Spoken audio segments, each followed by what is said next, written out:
આર્થિક રીતે પછાત વર્ગ માટે રાજ્ય સરકારનો વધુ એક કદમ યોજનાઓનો વધુ લાભ મળે તે હેતુથી વધારાશે આવક મર્યાદા વધારીને 10 લાખ રૂપિયા કરવા સરકારની કવાયત। હાલ આર્થિક રીતે પછાત વર્ગો માટે આવક મર્યાદા 6 લાખ રૂપિયા સુધીની છે। નવી આવક મર્યાદા અમલી બનતા વિદ્યાર્થીઓ અને યુવાઓને તેનો લાભ થશે। રાજ્ય સરકાર ટૂંક સમયમાં કરી શકે છે સત્તાવાર જાહેરાત।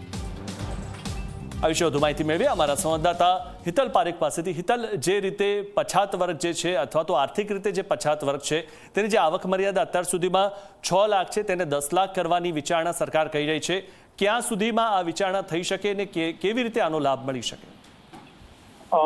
જી ચોક્કસ એવું કહી શકાય કે અત્યારે ખાસ કરીને જોવા જઈએ તો સવર્ણ સમાજ અને પાટીદાર આંદોલનમાં મહત્વની ભૂમિકા ભજવનાર દિનેશ બામણિયાએ આ પ્રકારની સરકારમાં સીધી રીતે રજૂઆત કરી છે અને આ રજૂઆતમાં દિનેશ બામણિયાના દાવા પ્રમાણે સરકારે સક્રિયતાથી વિચારણા શરૂ કરી છે।